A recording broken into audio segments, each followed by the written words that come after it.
It was supposed to be just another Monday morning at Fort Carson. I had been juggling work and motherhood for years, and by now, I thought I had the routine nailed down. Get my son Liam ready for school, review a few logistics reports for my unit, grab a quick coffee, and move on with the day. That morning, though, things felt a little rushed. Liam had a big spelling test and was nervous, so I was trying to calm him down while throwing on my uniform. My sister Rachel was at the house too, acting like she was doing me a favor. She said she'd help by packing Liam's lunch so I wouldn't have to stress before heading to base. Rachel had been hanging around more than usual lately. She liked to remind me that she was family, as if I could forget that fact. She was older by 3 years and carried herself like she was still in control of me, the way she was when we were kids. Except this time, I wasn't a kid anymore. I was a captain in the Army, handling supply lines and personnel at Fort Carson. I knew how to manage chaos, but Rachel had a way of slipping in, always trying to make herself useful, even when I didn't ask for it. That morning, she smiled and said, "Relax, Sarah. I've got Liam's lunch covered. I should have trusted my instincts. Years in the Army taught me to pick up on small details, shifts in tone, body language, hesitation." Rachel's tone was sweet, but something about the way she avoided eye contact when I thanked her stuck with me. Still, I let it slide. She handed me one lunchbox for Liam and another smaller one she claimed was for me. I didn't question it. After all, who second guesses their own sister over a lunchbox? Later at the base, I was buried in paperwork when I reached into my bag. Instead of pulling out my small container, I found Liam's lunchbox. For a second, I thought I'd just mixed them up. It wasn't a big deal. I figured I'd take a quick peek inside, maybe laugh about it, and swap it back with him later. I popped open the lid, and right away, something was off. On the edge of the container, around the rim, there were these tiny white crystals. At first glance, they looked like sugar, which didn't make sense because the food inside was pasta with chicken. Sugar? On chicken pasta? I chuckled and muttered to myself, "Nice one, Rachel. You seasoning with dessert now?" I showed it to a guy in my office, Sergeant John Carter, a safety officer who used to be a combat medic before retiring from field duty. He was the kind of guy who had seen it all, patched people up under fire, and could tell the difference between harmless and deadly in a second. When I showed him the rim of Liam's lunchbox, expecting a laugh, his face drained of color. "Sarah," he said, his voice flat and urgent, "where did this food come from?" I was thrown off by his reaction. "My sister packed it this morning." "Why? Don't tell me it looks like mold already." He grabbed the container from my hands and studied it under the fluorescent light. He touched the rim lightly with his finger, rubbed it between his fingertips, then brought his hand close to his nose. That's when I knew something wasn't just weird. It was bad. His eyes met mine, hard and serious. "You need to get Liam to a hospital right now." I blinked. "What? Why? He's at school. What's going on?" John shook his head, his jaw tight. "I don't have time to explain. But if your boy ate from this, he could be in real danger. You've got to move." My stomach dropped.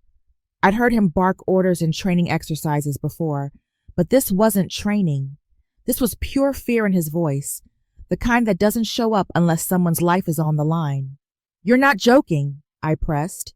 "Sarah," he said firmly, gripping my arm, "do I look like I'm joking? Go. I'll call ahead and get toxicology ready at Memorial Hospital."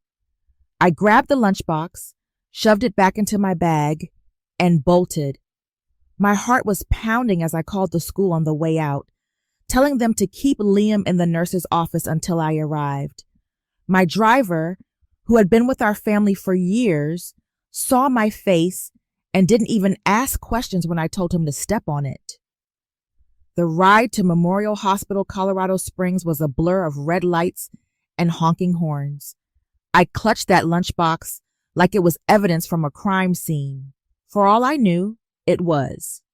I kept thinking about Liam sitting in his classroom, maybe taking a bite from whatever was inside. The thought nearly made me sick. When we got to the hospital, I rushed in with the container sealed in a plastic bag. The nurses looked at me like I was crazy when I said, "This food might be poisoned. I need it tested now." One of them started to hesitate until the phone on her desk rang. It was John. He'd already called ahead. Suddenly, things moved fast. The container was taken to the lab, and I was ushered into a waiting room. Sitting there felt like torture. I stared at the clock on the wall as if it was mocking me. Every second felt too long. My mind kept replaying the past few weeks. Liam complaining about stomach aches, saying he felt tired, looking pale sometimes. I'd brushed it off as stress from school, or maybe just a growth spurt. Now those memories hit me like a punch in the chest. A doctor finally walked in, Dr. Emily Parker. Her name tag read. She had that steady look doctors get when they're trying not to alarm you. She sat down across from me, holding a sheet of paper. "Captain Bennett," she said, "we ran tests on the food. It contains arsenic. Based on the amount, if your son has been eating this regularly, he's showing signs of chronic poisoning." The words didn't even register at first. Arsenic? Like something out of an old crime novel. But her face was dead serious. My throat tightened, and I could barely get the words out. "Are you telling me my son's been poisoned?" She nodded. The fatigue, the stomach pain, those are classic symptoms. If he's been eating lunches like this for weeks, we need to run tests on him immediately. I couldn't breathe. My son, my only child, the kid I'd raised alone while serving my country, might have been slowly poisoned right under my nose. I thought about who had prepared that lunchbox. Rachel, my sister, the woman who smiled in my kitchen that morning like nothing was wrong. I gripped the chair so tightly my knuckles turned white. The Army had trained me to handle emergencies, to stay calm under pressure, to make quick decisions in combat zones. But nothing prepares you for this, finding out someone might be trying to kill your son with his lunch. I pulled out my phone and sent Liam a message. "Stay in the nurse's office. Don't eat anything. I'm on my way." Then I looked at Dr. Parker and said, "Run every test you need. I don't care what it takes. Just make sure he's okay." As I left the room, my legs felt like they were made of concrete. I wasn't just a soldier anymore. I was a mother about to go to war for her child. And this time, the battlefield wasn't overseas. It was right inside my own family. The elevator door slid open, and I walked fast down the corridor toward the pediatric wing, my boots echoing against the tile floor. Every step felt heavier, like the air itself was weighing me down. The nurses had already moved Liam from school to the hospital for tests, and I needed to see him with my own eyes. When I stepped into the room, he was sitting on the bed in his school polo, looking small and confused, clutching his backpack like it was a life vest. "Mom, what's going on?"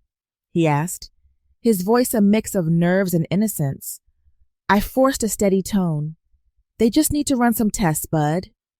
Nothing for you to worry about. Think of it as skipping math class for the day."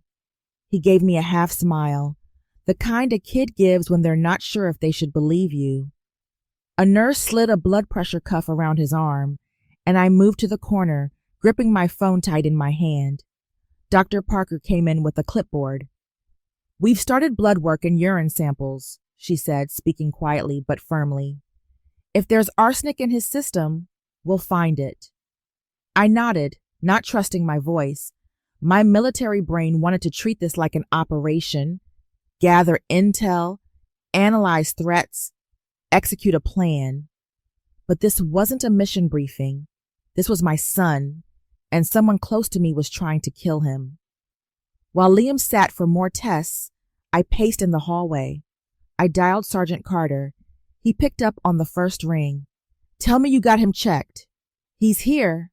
They're running labs, I said, my tone sharper than I intended. John, you look like you'd seen a ghost when you saw that food. What exactly did you recognize? There was a pause. Then his voice dropped. In Afghanistan, we had insurgents use arsenic on local water supplies. White residue around containers was a dead giveaway. I didn't want to scare the hell out of you at the office, but when I saw that rim, I knew. I swallowed hard. So we're not talking about an accident. Someone deliberately put poison in my son's food. I'm afraid so, he said. Keep me posted. And Sarah, be careful who you trust. The call ended, and I stared at the sterile white walls of the hospital corridor. Who I could trust? Those words stuck. My circle was small. My unit, my kid, and family. Except family wasn't looking too clean right now. An hour later, Dr. Parker returned with the lab results. She handed me a printout and explained in plain language, your son has elevated arsenic levels in his blood. Not enough to be fatal right now, but consistent with repeated low-dose exposure. The stomach cramps, fatigue, nausea, those weren't random. He's been ingesting this for weeks. I clenched the papers so tightly they crumpled. Is he going to be okay with treatment and by eliminating the source? Yes, she said. We'll monitor organ function closely, but his age works in his favor. The damage isn't permanent yet. I looked through the window at Liam, swinging his legs off the hospital bed, humming some video game tune like nothing was wrong. Relief mixed with fury in my chest.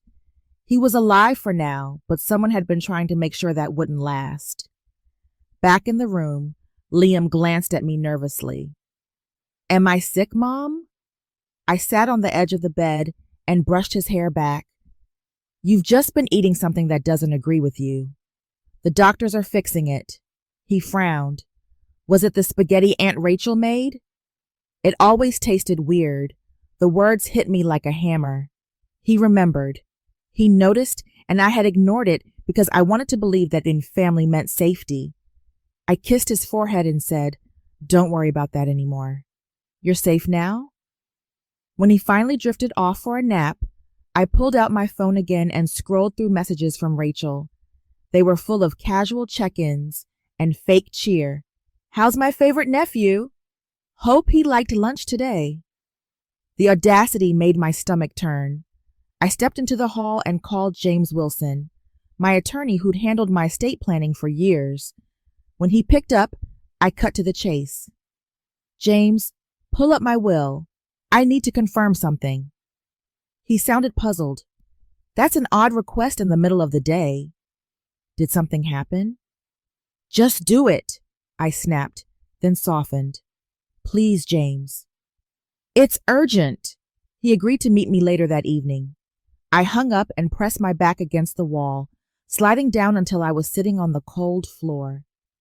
All the years I fought overseas, all the risks I'd taken, I'd always believed the enemy was out there, beyond the wire. I never thought I'd have to turn those instincts inward, inside my own bloodline. But the pattern was too clear. Liam's health problems, the residue in the lunchbox, and Rachel's sudden eagerness to play helpful aunt. It lined up like a sick puzzle. I went back into the room just as Liam stirred awake. He looked up at me with groggy eyes. Are we going home soon? Not just yet, I said, forcing a calm smile. We've got to stick around so the doctors can finish making sure you're okay. He sighed but nodded, trusting me completely.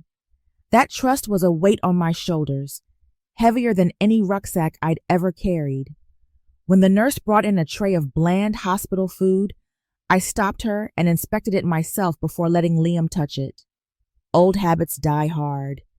And after what I'd seen, I wasn't about to take chances. She raised an eyebrow, but I didn't care. Let people think I was paranoid. They weren't the ones staring down the possibility of their kid being poisoned at the dinner table. I sat with Liam as he ate, my mind racing ahead. I needed to know how far Rachel had planned this out, what her endgame was, and why she thought she could get away with it. And more than that, I needed to figure out how to catch her red-handed, because accusing her without proof would only blow up in my face. The Army had drilled it into me. Intelligence before action. Don't move until you know exactly what you're facing.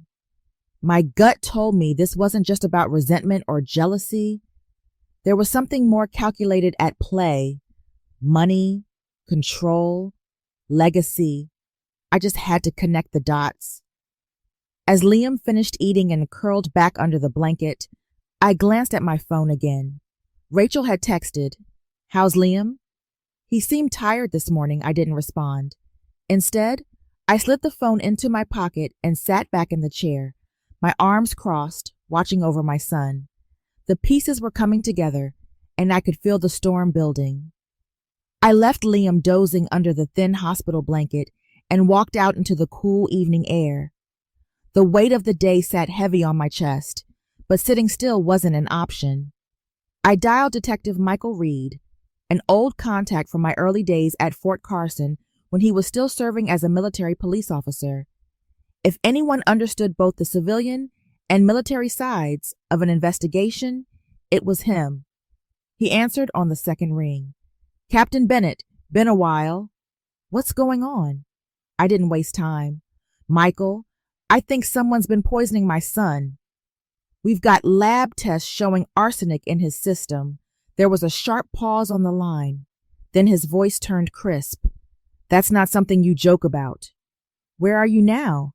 Memorial Hospital?" "He's stable for the moment, but this didn't come out of nowhere. The food tested positive, too." "Stay put, stay put," he said. "I'll come by."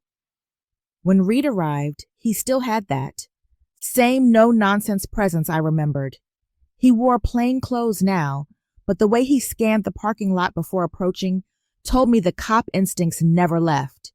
He followed me back inside, and once we were in an empty consultation room, I laid it all out. The lunchbox, the residue, the test results, Liam's symptoms. Reed leaned forward, elbows on the table. Arsenic poisoning usually means one of two things: industrial accident or deliberate attempt. Based on what you're telling me, this looks deliberate. "Exactly," I said. "And the only person who's had consistent access to Liam's meals besides me is my sister Rachel." His brow furrowed. "What makes you suspect her?" I took a breath, steadying my voice. "She's been hanging around more, offering to help with lunches.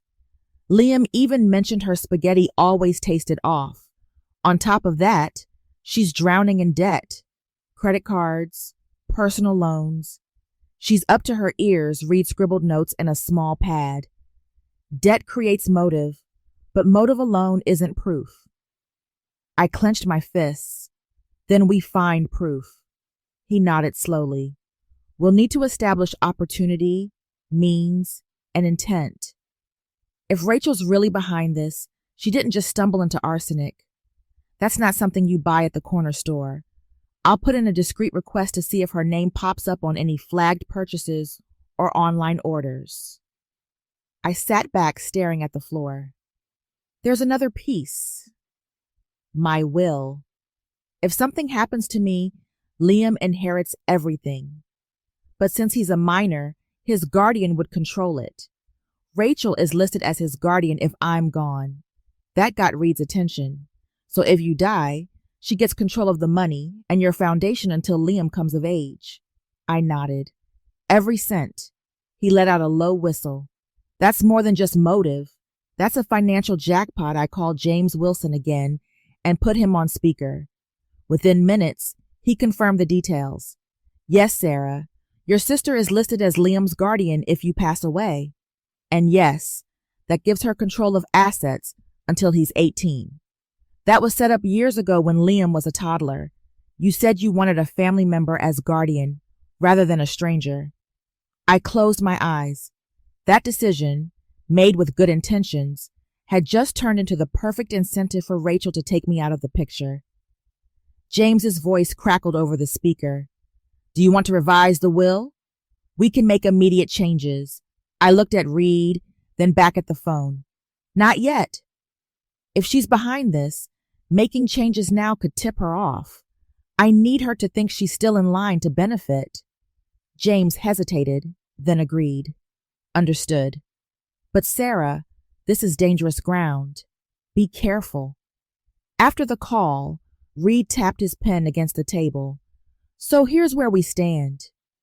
You've got motive, tied to debt and inheritance, opportunity because she's been preparing food, and preliminary evidence with the arsenic findings.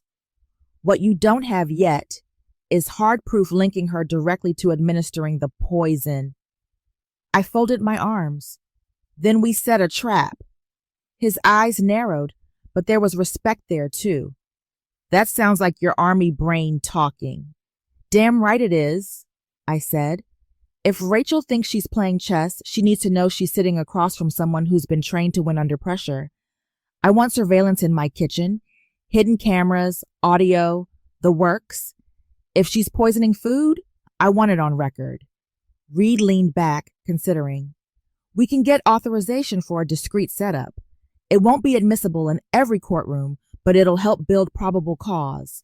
Good, because right now my son's life depends on us catching her in the act. Later that night, when Liam was finally asleep and the monitors beeped quietly in his hospital room, I stepped into the hallway and stared out the window at the city lights. My reflection looked back at me, pale and drawn, the uniform collar sharp against my neck. I thought about all the missions I'd been on overseas, the briefings where we laid out enemy movement, supply chains, exit strategies. Now the war zone was my own kitchen, and the enemy was blood. I remembered being kids with Rachel, fighting over who got the bigger slice of cake or who got to sit in the front seat. Back then, her jealousy was petty, even childish. But somewhere along the way, that jealousy had hardened into something lethal. And now, instead of slamming a door or shouting insults, she was sprinkling poison into my son's food.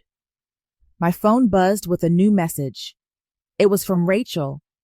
Hey sis, just checking in. How's Liam feeling? Want me to bring anything by tomorrow? I stared at the screen until my grip tightened. The nerve, the audacity. She wanted to bring more food into my house right after nearly killing my son. I typed back, forcing my hand to stay steady. He's resting. We'll talk tomorrow. No exclamation points, no warmth, just enough to keep her guessing, not enough to tip her off. When I slipped my phone back into my pocket, Reed appeared beside me. We'll set up the surveillance tomorrow. I'll bring the equipment. Don't confront her yet. Let her think she's safe. I nodded, still staring out at the city. She thinks she knows me, Michael. But she doesn't. She has no idea what I'm capable of when it comes to protecting Liam. Inside the room, Liam shifted in his sleep, murmuring something about a spelling test. I pushed off the wall, walked back inside, and stood over him, watching his chest rise and fall. Whatever it took, however long it took, I was going to stop this, not just for my son, but for the principle that no one, not even family, gets away with this kind of betrayal. The next morning, I unlocked the front door of my house with Reed walking right behind me, carrying a nondescript duffel bag. To anyone else, it looked like gym gear. To us, it was surveillance equipment. We moved quietly through the kitchen, the place that had always been the heart of my home, now treated like a potential crime scene. Reed laid everything out on the table, 2 button-sized cameras, an audio recorder that could pick up whispers, and a small device to monitor activity remotely. These are military-grade, simple, discreet, reliable. No one will suspect a thing, he explained. I nodded, my eyes scanning the room. Years of supply chain logistics had wired me to notice blind spots, corners, and lines of sight. There, I said, pointing to the shelf above the fridge. Angle one camera to cover the counter and another over the stove. He followed my directions without question. I helped thread the wires through tiny gaps and secure the cameras until they were practically invisible. If Rachel came near this kitchen with her usual bag of tricks, she wouldn't know we were watching. By the time Liam came home from the hospital later that day, everything was in place. He was tired but smiling, clutching a comic book the nurse had given him. "Can we just have cereal tonight?" he asked. "You got it," I said. I poured him a bowl myself, making sure nothing Rachel had touched was anywhere near him. He ate happily at the counter while I sat across, hiding the storm brewing in my chest. Later that evening, Rachel walked in without knocking, as if she owned the place. She carried grocery bags and wore that over-friendly smile that always looked rehearsed.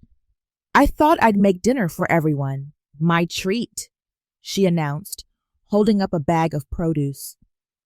I forced a neutral face. "That's nice of you." She busied herself at the stove, humming while chopping vegetables. Reed had wired the kitchen so I could monitor the footage on my phone discreetly. And though I was sitting right there, I wanted to see how bold she'd get when she thought I wasn't looking. I excused myself to the living room, pretending to take a call. The screen lit up with the camera feed. Clear as day, I watched Rachel glance over her shoulder, then slip her hand into her purse. She pulled out a small packet of white powder. My stomach turned. There it was, the proof. She tilted the packet ever so slightly and tapped the contents into the pot of soup simmering on the stove. She stirred quickly, her face composed when she turned back to slice more carrots. I gripped the phone so hard I thought it might crack. My first instinct was to storm in and rip the spoon out of her hand, but I forced myself to stay put. This wasn't about a confrontation. It was about building an airtight case. Reed's text buzzed on my screen. "Got it. Stay calm. We're recording." I typed back, "She's poisoning the soup. Liam almost ate that. We'll pull samples before anyone touches it," he replied. "Keep playing along." I walked back into the kitchen, forcing my voice to sound casual. "Smells good in here." Rachel smiled sweetly, ladling soup into bowls. "Liam will love this. Comfort food always helps kids bounce back." I swallowed the bile rising in my throat and said, "I'm sure you're right." I took the bowl she offered and set it on the counter. "Let's wait for it to cool before eating." Liam wandered in, rubbing his eyes. "Smells awesome. Can I try it?" "Not yet, buddy," I said quickly. "Too hot." "Let's let it sit." I ushered him back to the living room with his comic book while Rachel wasn't looking. When she wasn't paying attention, Reed slipped in through the side door like a ghost. He wore gloves and moved fast, ladling a sample of the soup into a sealed evidence bag. Then he was gone again before Rachel noticed. I sat across from her at the table, forcing small talk. She asked about the base, about the foundation, about anything that made her sound like the caring sister. All the while, the poisoned soup sat between us like a loaded gun. After she left that night, humming her way out the door, Reed returned with the evidence. "Lab will confirm, but we've got the footage and the sample." "That's too solid in pieces." I slumped into a chair, exhaustion hitting me like a freight train. "She didn't even hesitate, Michael.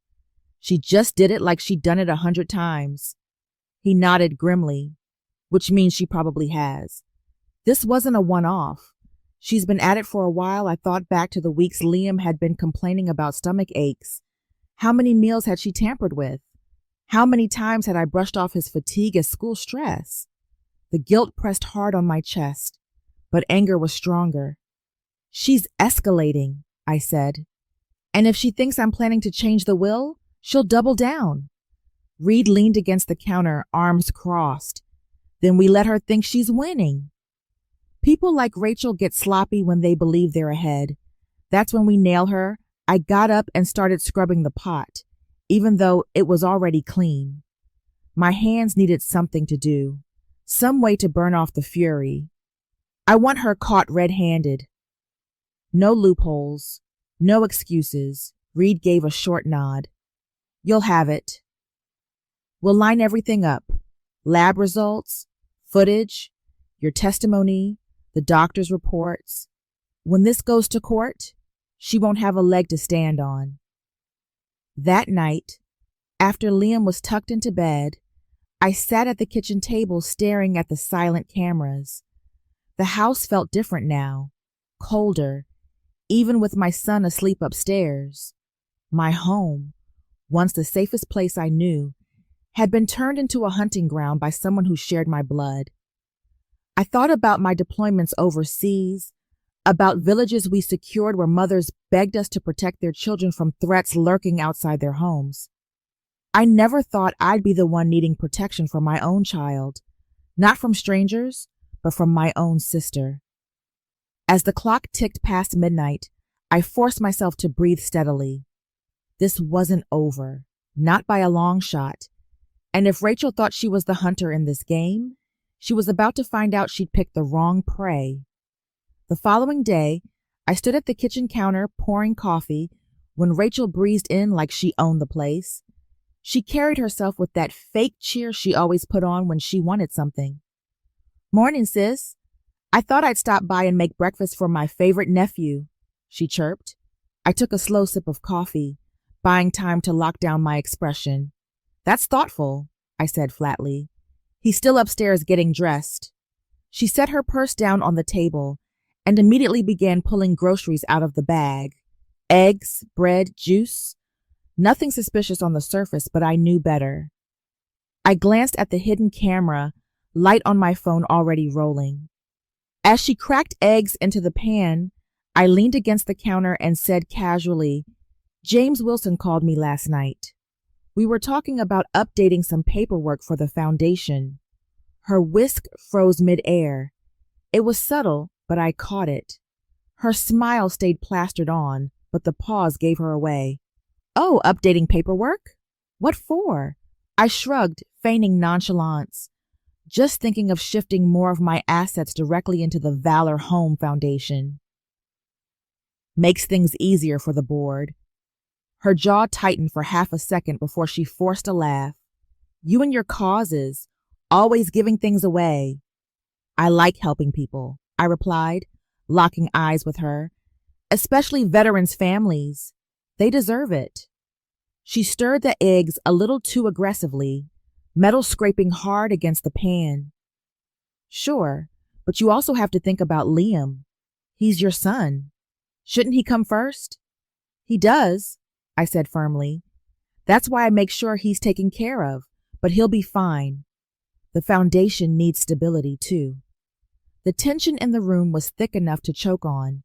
She slid a plate of eggs onto the counter, the fork clattering against the ceramic. You make it sound like money just falls out of the sky for you. Not everyone's so lucky, I sat down, resting my hand on the table. Luck has nothing to do with it. Discipline does, work does, responsibility does. Her eyes flashed for a second. That old jealousy she carried since childhood, the one that never quite left, was bubbling just under the surface. She covered it quickly with another brittle smile, but I'd already seen it. Liam came bounding down the stairs, breaking the tension with his usual chatter about school projects. Aunt Rachel, you made breakfast. Of course, sweetheart, she said sweetly, sliding a plate toward him. My heart squeezed as I watched him reach for the fork. I kept my voice light but firm. Not yet, bud. Let's wait for the toast. I popped slices of bread into the toaster myself, intercepting the moment. Rachel's hand twitched almost imperceptibly, as if she'd hoped he'd dive right in. The toaster popped, and I buttered the bread while Liam hummed a tune under his breath. The normalcy of it. All was jarring, like a perfectly painted backdrop hiding a collapsing set. Rachel excused herself to the bathroom, leaving her purse on the chair. Reed, who had been monitoring from his car down the street, texted me, "Check the bag while she's out. Be fast." I moved quickly, heart pounding in my ears. I unzipped her purse just enough to peek inside.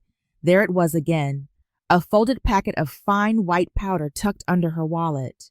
My stomach turned. I zipped it back before she returned, slipping back into my chair like nothing happened. When she re-entered the room, she picked up her purse casually, but her eyes flicked over to Liam's untouched plate. "Not hungry, honey?" she asked. Liam shrugged. "I'll eat after school."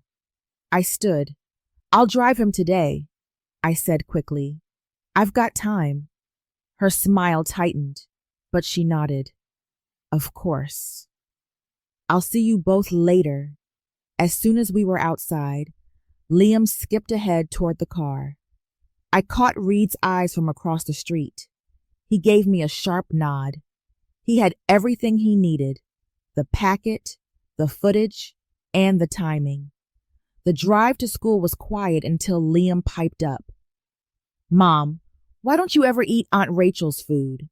She keeps asking me about it." I gripped the wheel.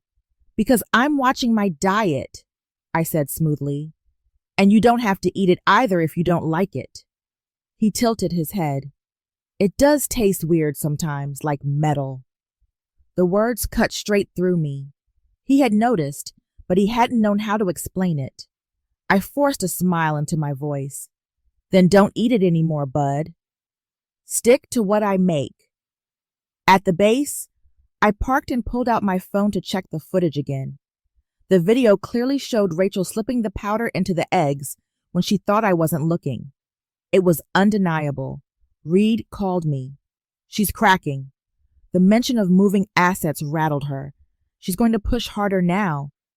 "Good," I said. "The more desperate she gets, the more careless she'll be."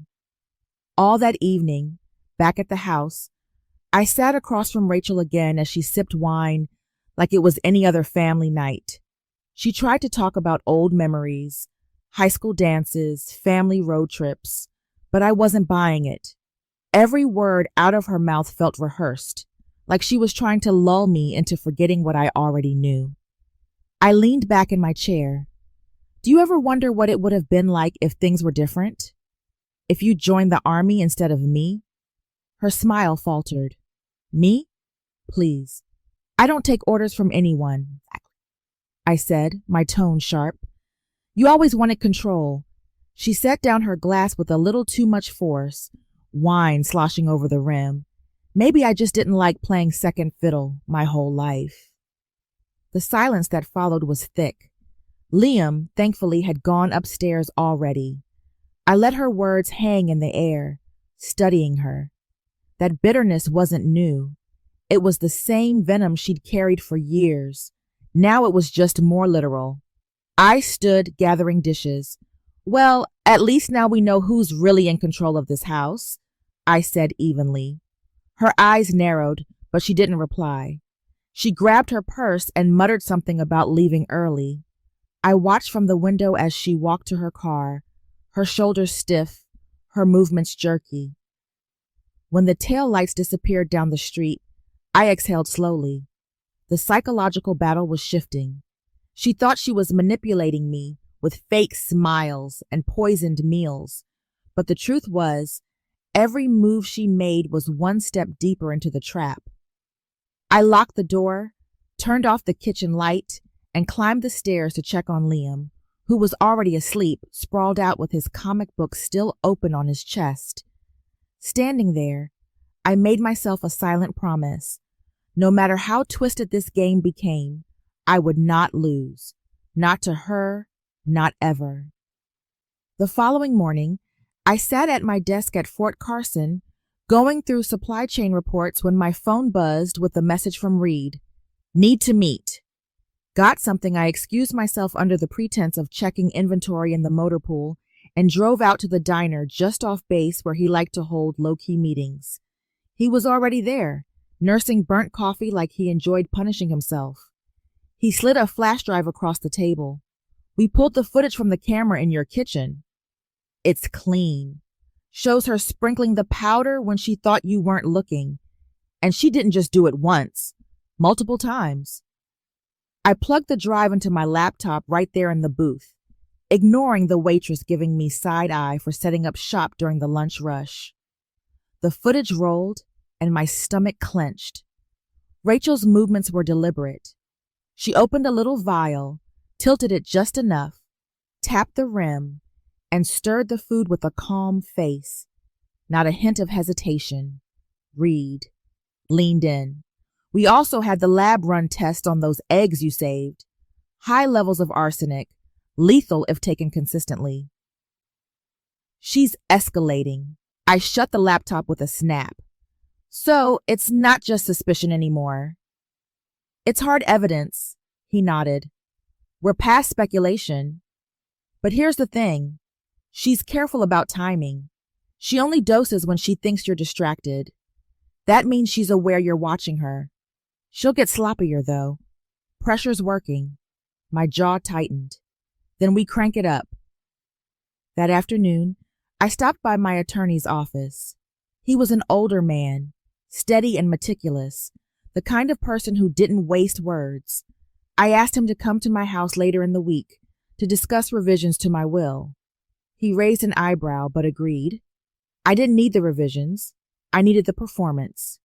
Back home, I made sure Rachel overheard me talking on the phone about major changes to the Valor Home Foundation. She pretended to scroll her phone, but her posture gave her away. Her shoulders stiffened, and her glass of wine sat untouched for the first time since she poured it. The trap was tightening. 2 days later, my attorney arrived right on schedule. I invited him to the living room with the windows wide open. Rachel sat in the kitchen, pretending to flip through a magazine, but obviously listening in. I want to allocate a larger portion of my estate directly to the foundation, I said in a voice loud enough to carry. My son will still have security, but the bulk of my assets should go toward Valor Home projects. My attorney nodded, playing his part perfectly. That's certainly your right. I'll draft new language for the will. Once signed, it'll take effect immediately. From the corner of my eye, I saw Rachel freeze. Her hand hovered above the page of her magazine, but didn't turn it. That one detail told me everything. She had heard every word. After the meeting, she tried to mask her reaction with fake enthusiasm. That's wonderful, Sarah. You've always been so generous. Liam must be proud of you. I smiled tightly. He is, and he deserves to grow up knowing what integrity looks like. The dig wasn't subtle. She flinched. That night, Reed came over with 2 officers from his task force. They checked the kitchen again, repositioned the cameras, and installed a new one inside the pantry facing the spice rack.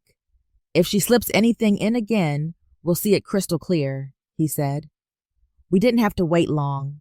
The next morning, I pretended to run late, leaving Rachel alone in the kitchen while I got Liam ready upstairs. The camera caught everything. Her pulling the same vial from her purse, pouring a measured amount into the orange juice, and swirling the glass with a spoon.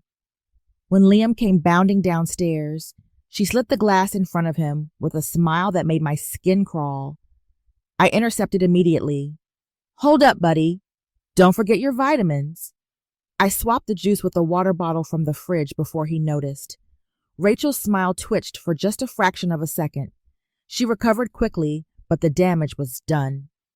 Later, Reed called me from the lab. The juice sample tested double the concentration of arsenic compared to the eggs. She's panicking. She's accelerating. I felt my chest tighten. The kind of cold anger that comes from realizing someone you trusted is not just dangerous, but reckless. That evening, Rachel sat across from me at the dinner table like nothing was wrong. She asked Liam about his math test, laughed too loud at his jokes, and offered me more casserole. I watched every movement, every glance, knowing the cameras were catching it all. Halfway through, Liam excused himself to play video games upstairs. I set down my fork. Rachel, can I ask you something? She tilted her head, feigning innocence. Of course, Sarah. What's on your mind? What exactly do you think you're entitled to? Her smile froze. Excuse me? You heard me? You act like you've earned a seat at this table just by showing up. You think you're owed something because we share blood, but entitlement doesn't equal ownership. Her eyes darkened, but her voice stayed sugary. I don't know what you're implying. I leaned in, keeping my voice even but sharp. I'm not implying. I'm telling you, whatever fantasy you've built about running my life, my estate, or my foundation, it ends here. For the first time, the mask slipped. Her lips tightened into a thin line, and the warmth drained from her face. She didn't argue, didn't lash out. She just stood, collected her purse, and left without a word. Reed called me an hour later. His voice was grim but steady. She's cracking wide open. That silence wasn't surrender. It was recalculating. Expect her to move soon. I hung up and walked down the hall to check on Liam, asleep with his sneakers still on. I pulled the blanket over him and sat on the edge of the bed for a moment, my mind racing.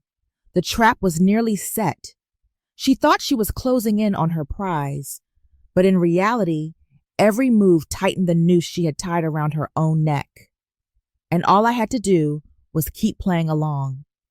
That Friday night, Rachel walked into my house with a grocery bag hooked on her arm, like it was any other family evening.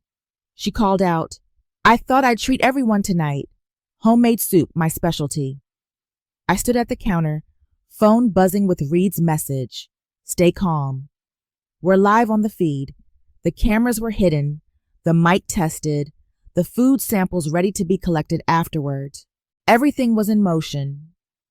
Rachel set the bag down and began unpacking ingredients, vegetables, broth, herbs, but tucked carefully at the bottom was her signature move, the small glass vial she thought no one else had seen. My stomach turned just looking at it. She hummed while chopping carrots, acting like a normal sister making dinner for family. The performance was good. I'll give her that. But I'd seen the footage, the recordings, the quiet satisfaction when she thought no one was watching. Liam wandered in, grabbing a handful of crackers. Aunt Rachel, are you really cooking soup? Last time you made it, it tasted funny. Her hand froze for just a second before she forced a laugh. That's because your taste buds are too picky, champ. This time it'll be perfect. I caught his eye and shook my head slightly. He frowned, confused, but set the crackers down without a word. Smart kid.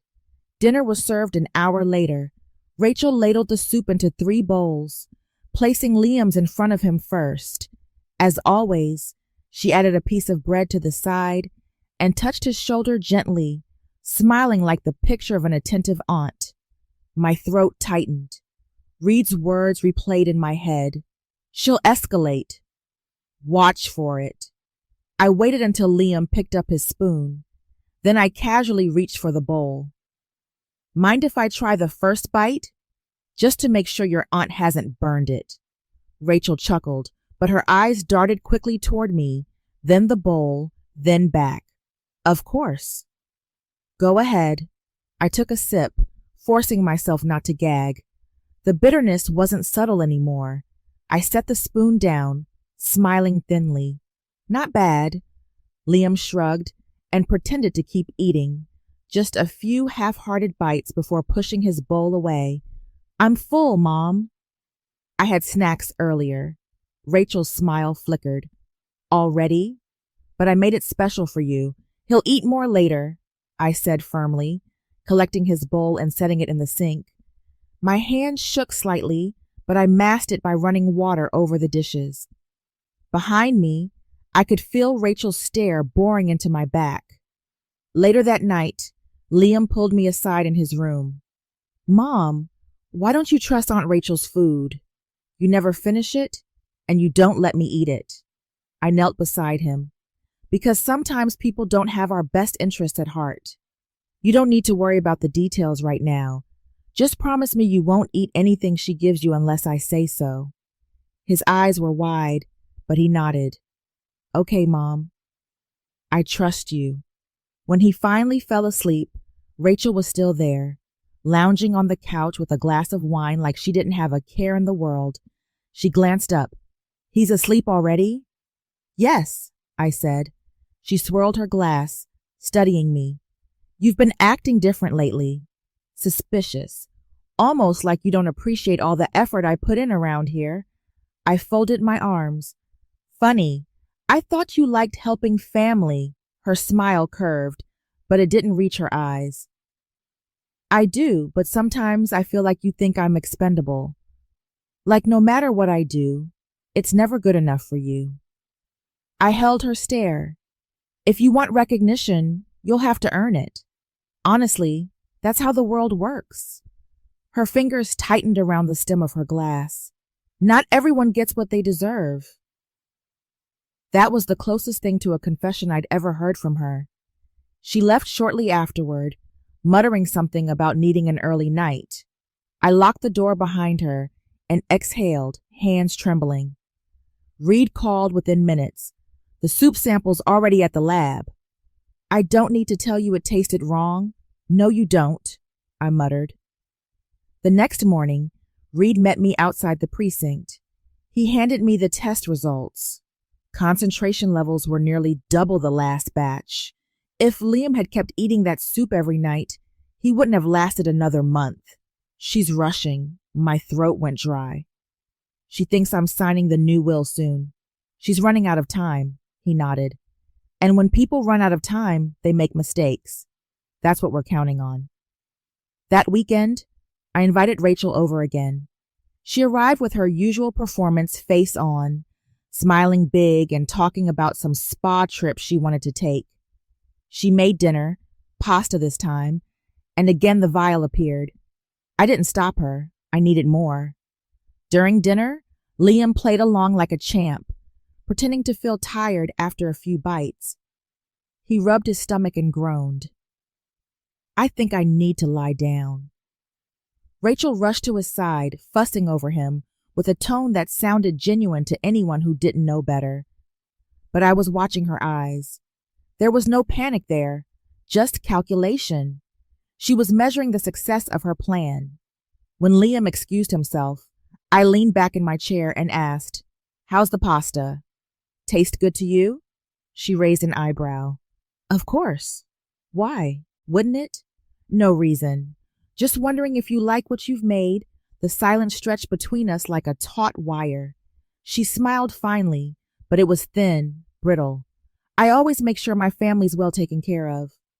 My chest tightened, but I kept my tone even. Good, because I do too. More than you realize. That night, Reed picked up the pasta sample. The test confirmed it. Arsenic again, stronger than before. Every dish was turning into a weapon.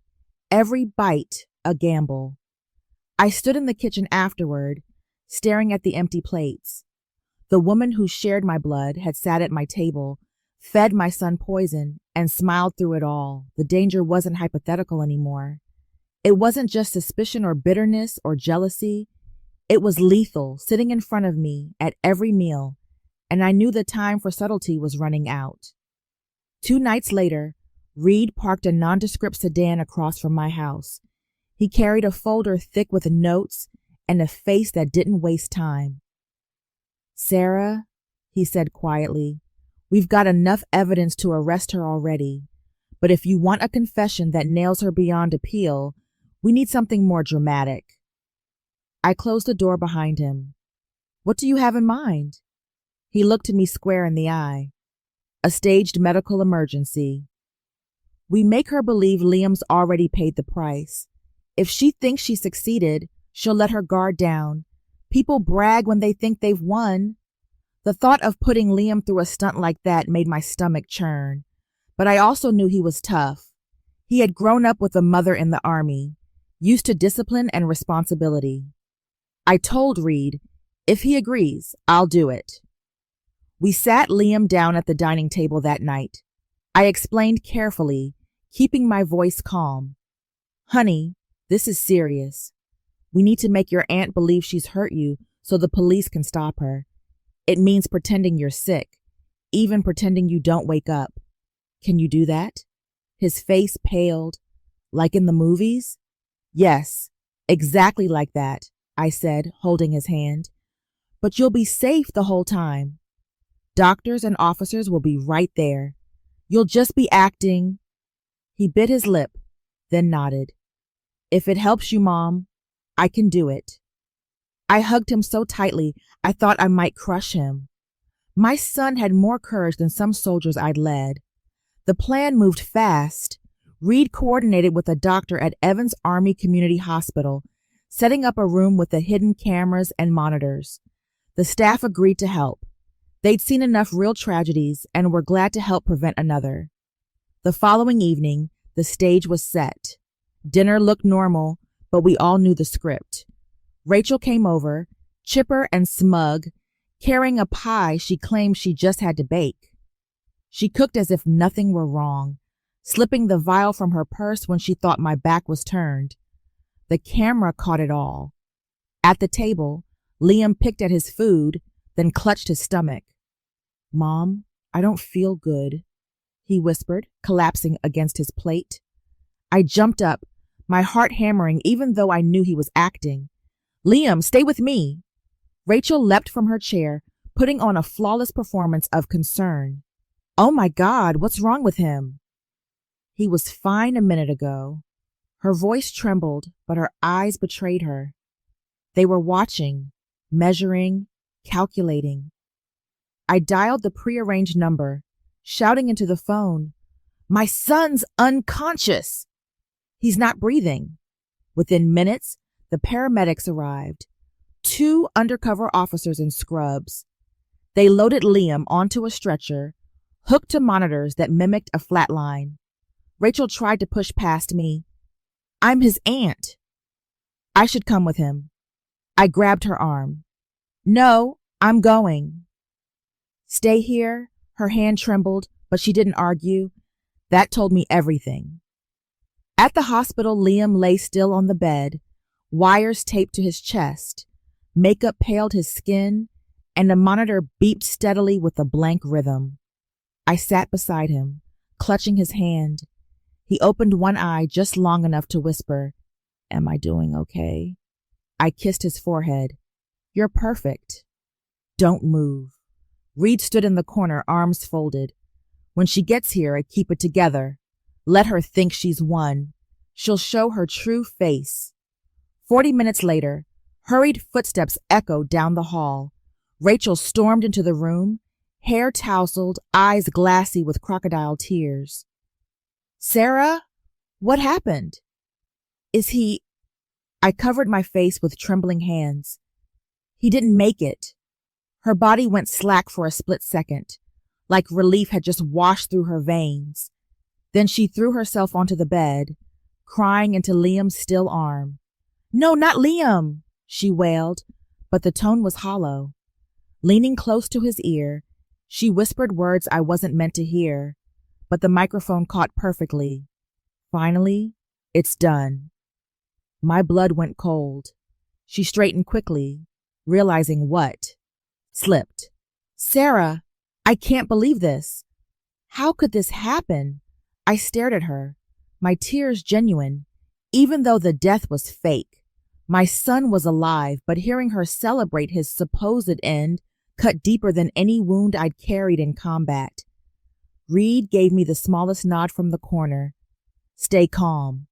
Keep her talking, I whispered. Why him, Rachel?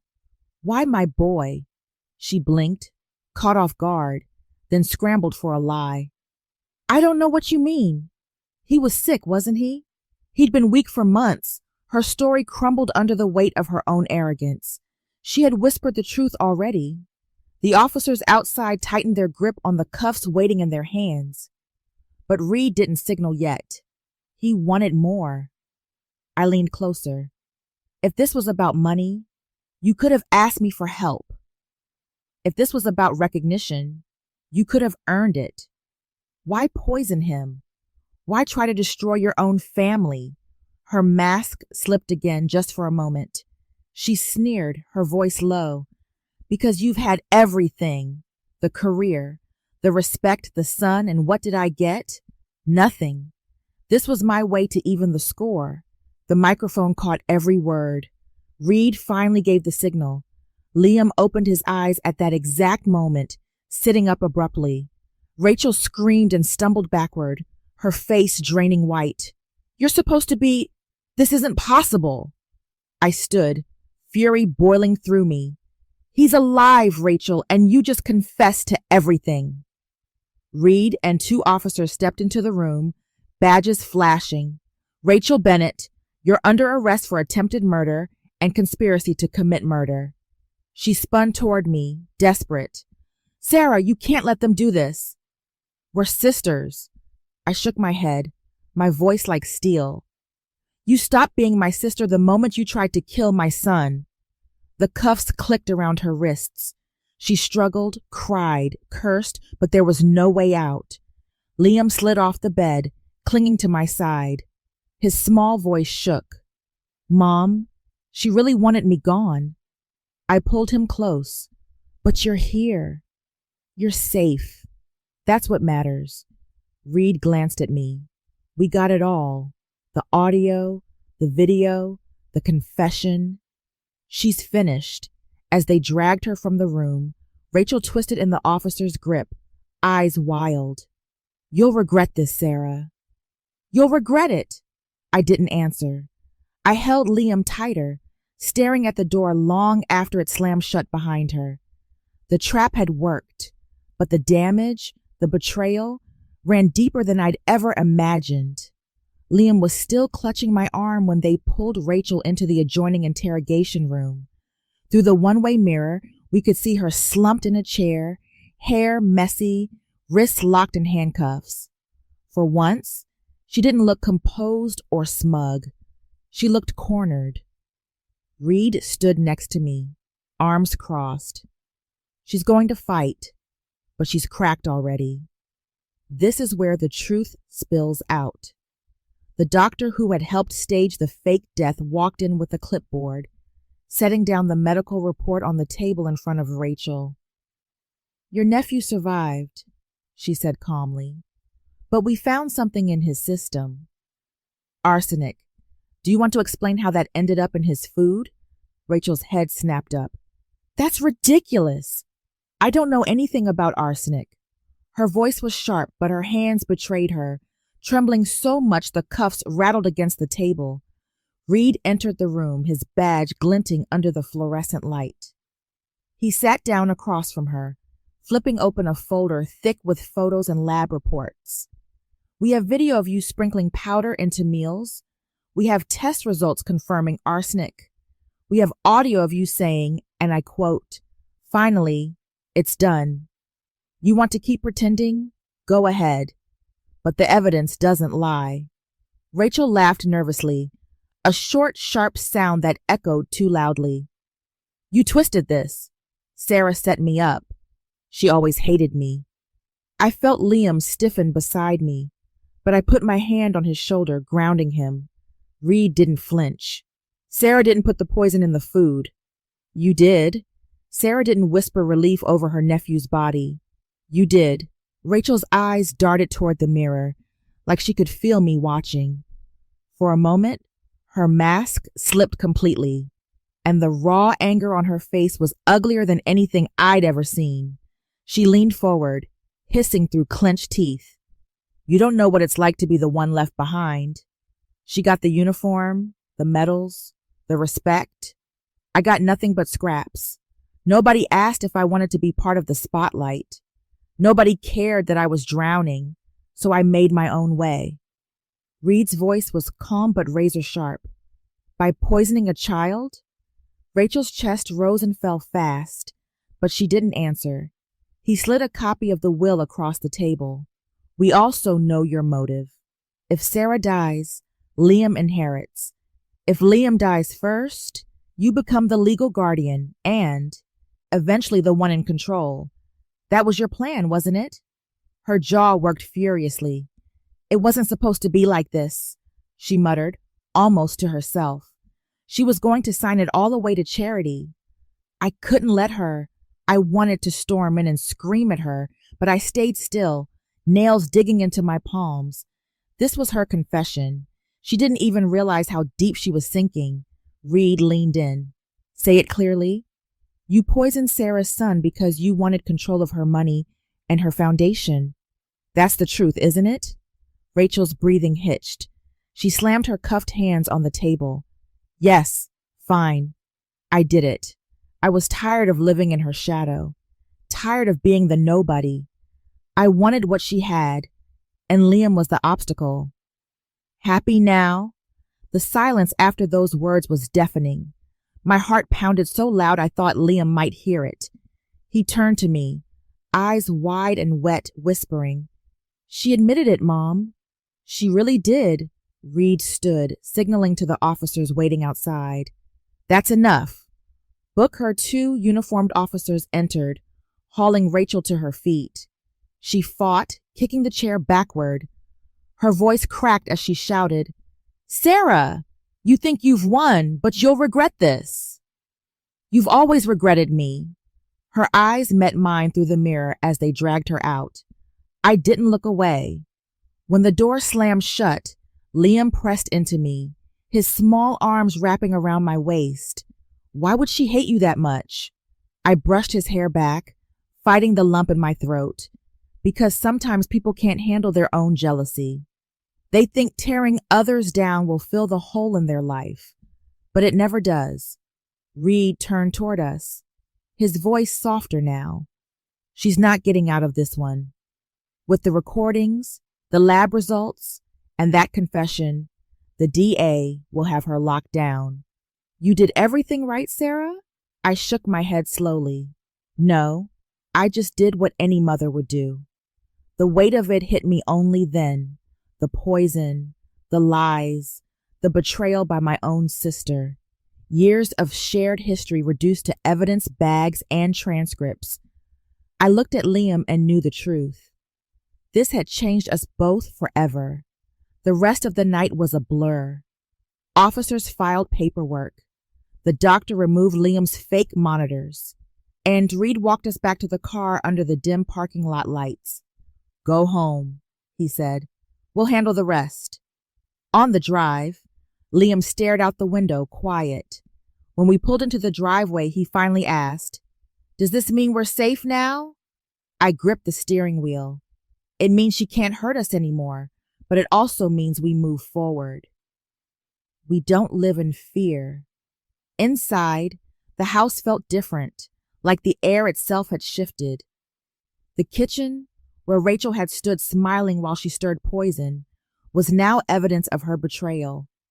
The dining table, the glasses, the bowls, they weren't just furniture anymore. They were scars. I tucked Liam into bed, his comic books piled on the nightstand. He clutched my hand before drifting off. I'm glad you're my mom, he murmured, already half asleep. Those words carried me through the quiet of the house as I sat alone on the couch. Family was supposed to mean safety, loyalty, love. But that night, I understood something harsher. Family could also mean danger. And sometimes the deadliest threats didn't come from strangers. They came from the person sitting across from you at dinner. The morning after the arrest, the hospital felt calmer, like a storm had finally passed. Still, the hallway chatter of nurses and the echo of footsteps carried a weight I couldn't shake. Liam held my hand tightly as Reed led us into a small observation room next to the interrogation suite. He explained, The district attorney wants a clean formal statement. We already have her confession, but this cements it. You don't have to watch, but I thought you might want to. I nodded. I'll watch. She tried to kill my son. I need to hear every word. Through the glass, Rachel sat with her lawyer, a public defender who looked like he hadn't slept in days. His tie was crooked, his folder thin. Across from her sat an assistant district attorney with a stack of files and Reed leaning against the wall. The ADA began simply, "Miss Bennett, do you understand you are being recorded and that your statement can and will be used in court?" Rachel crossed her arms, jaw tight. "Yeah, I understand." Her lawyer whispered something, but she waved him off. "Tell us in your own words," the ADA continued, "how arsenic ended up in your nephew's meals."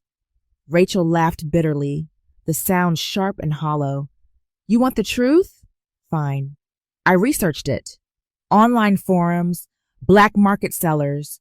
I bought it cash, started slipping it in a little at a time. At first, I thought I'd make it slow, just enough to make him sick, so it looked natural. Then, when Sarah started talking about changing her will, I had to speed it up." Every word stabbed like a blade. I gripped Liam's shoulder, steadying both of us. The ADA pressed. "And your motive?" Rachel's lip curled. "Money, control, recognition. Call it whatever you want. Sarah was going to give everything away to some charity. She built a whole empire and was just going to toss it out like it meant nothing. I wasn't going to let her destroy what should have been mine, too." Her lawyer shifted uncomfortably, but he didn't interrupt. Reed spoke up, calm but firm. "So you admit you knowingly purchased arsenic and administered it to food your nephew ate, intending to cause his death?" Rachel's voice cracked, but she didn't back down. "Yes, I admit it. I wanted him out of the way. I wanted the life Sarah never let me have." The silence in the observation room was suffocating. Liam leaned into me, whispering, "She really said it, Mom. She really wanted me gone." I swallowed hard, pulling him closer. "And she'll never get near you again," the ADA concluded quickly, sliding the file across the table. "This is enough for multiple felony charges: attempted murder, possession of a controlled toxic substance, conspiracy." "We'll proceed immediately," Rachel finally broke then, slamming her cuffed fist on the table. "Sarah set me up. She's always been against me. This isn't fair." Reed's reply was ice cold. "You set yourself up the moment you opened that vial." The officers escorted her out, her protest echoing down the hall until the door slammed shut.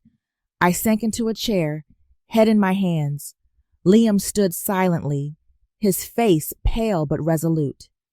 "She can't hurt us anymore, right?" "No, son," I said softly. "She can't."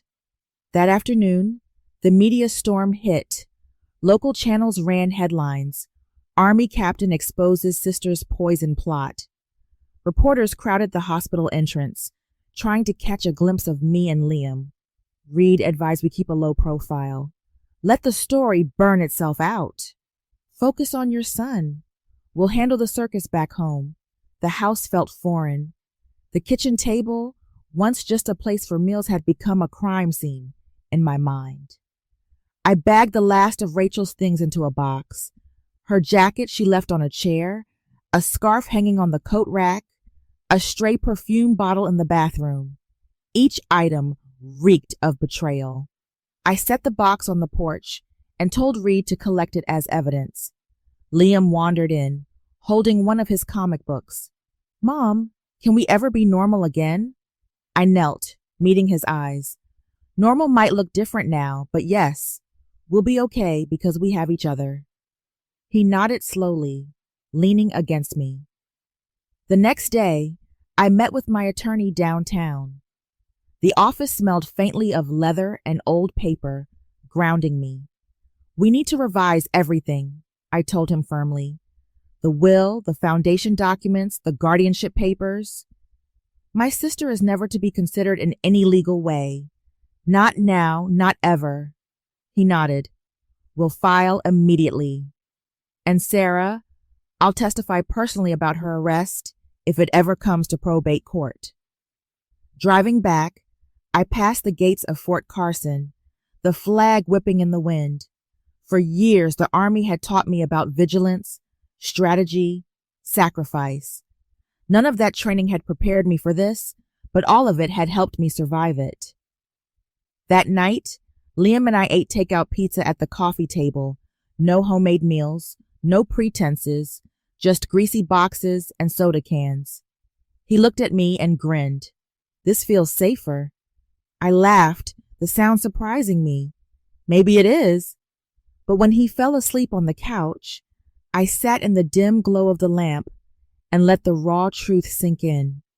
My sister had tried to kill my son out of greed, out of envy, out of a darkness I would never fully understand.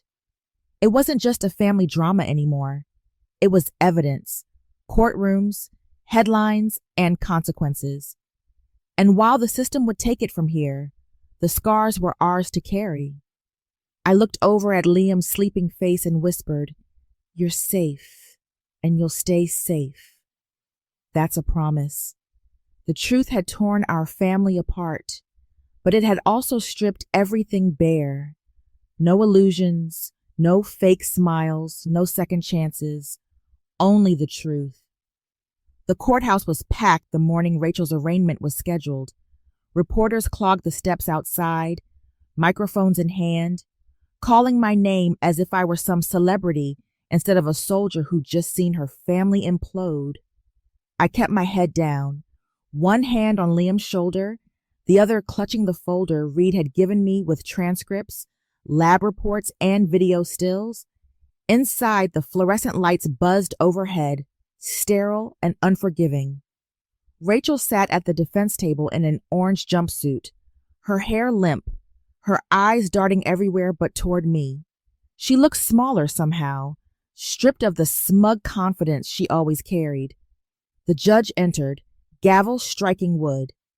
"We are here in the matter of the state versus Rachel Bennett, charged with attempted murder, possession of a controlled toxic substance, and conspiracy to commit murder."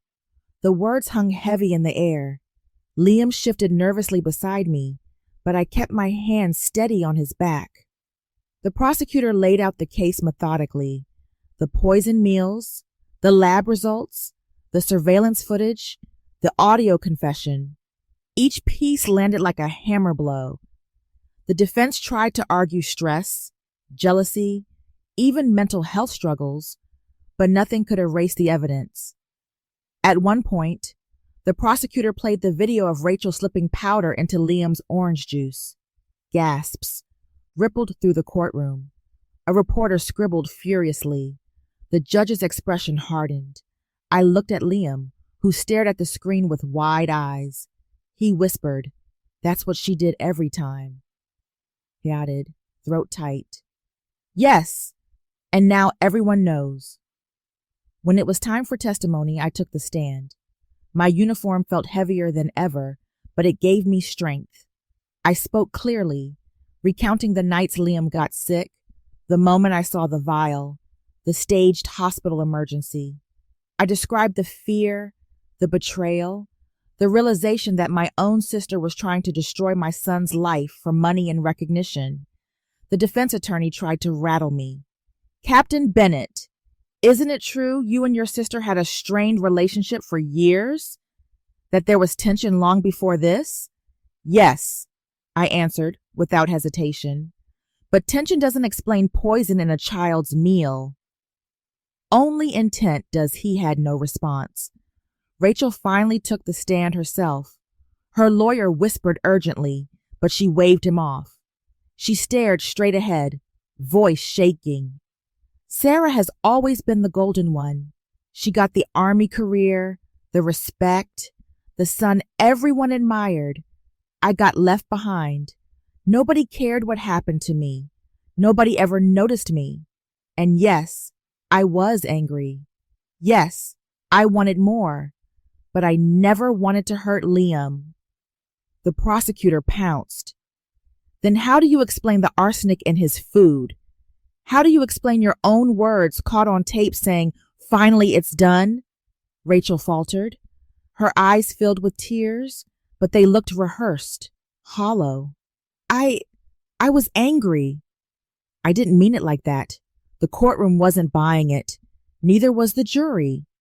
When closing arguments wrapped, the judge announced the jury would deliberate.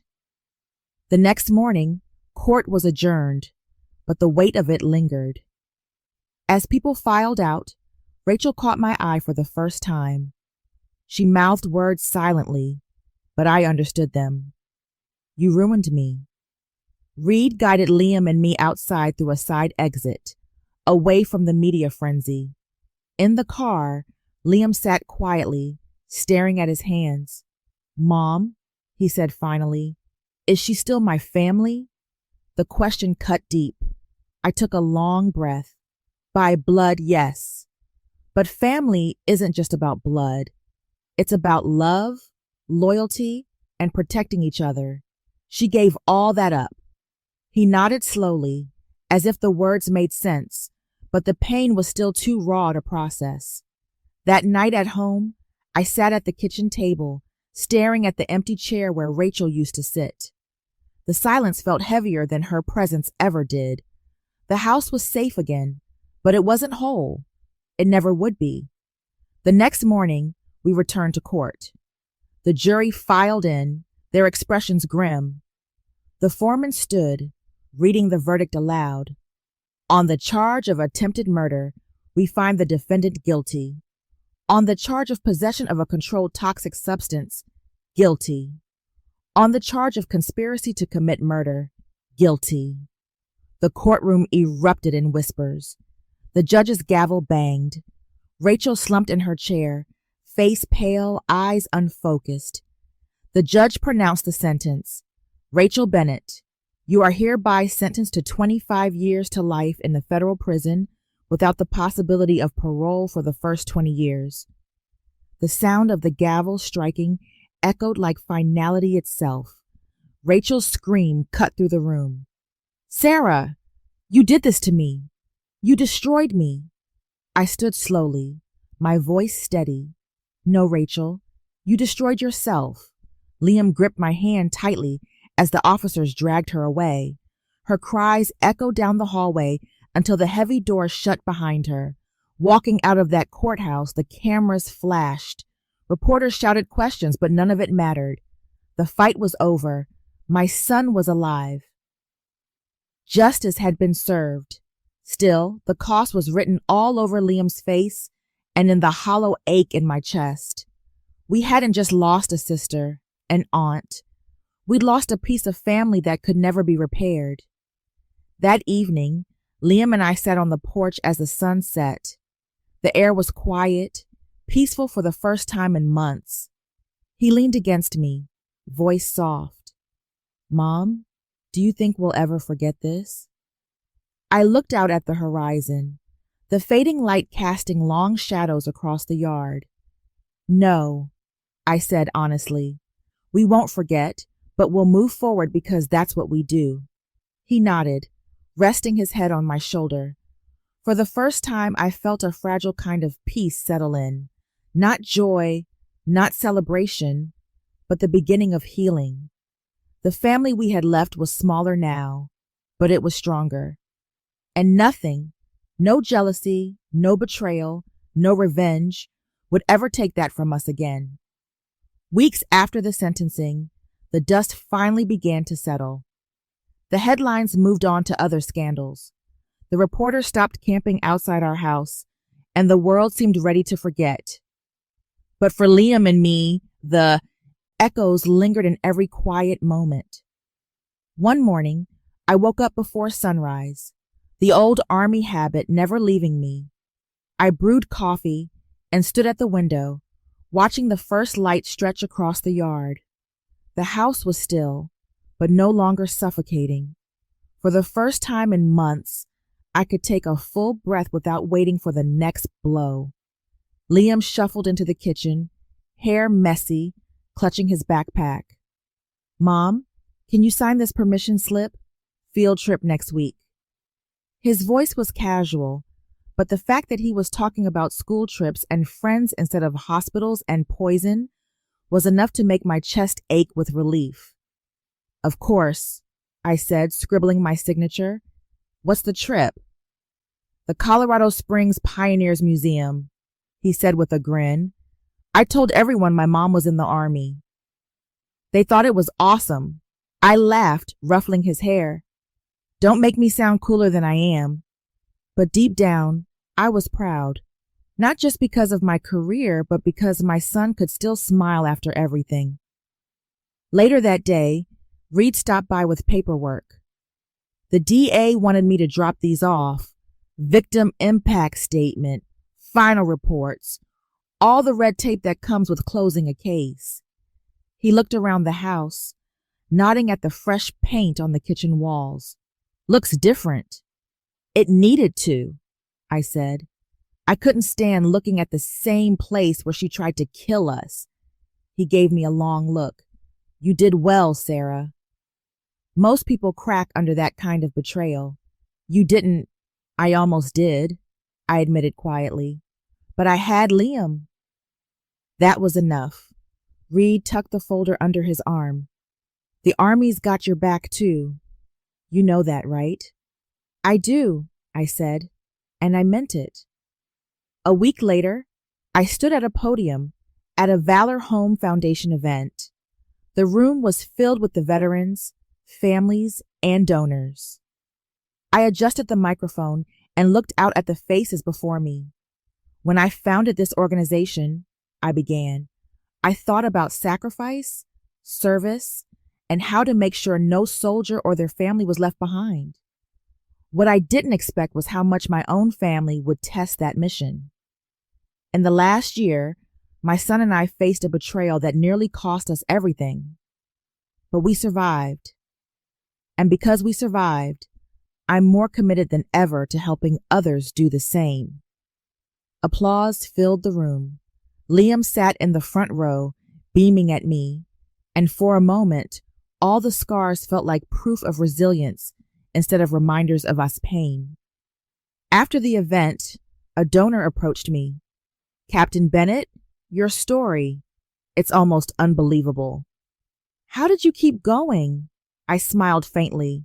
Discipline, stubbornness, and a little humor when nothing else worked. He chuckled. Well, whatever you did, it worked. Driving home that night, Liam leaned against the window, tired but happy. Mom, I think we're stronger now. I glanced at him.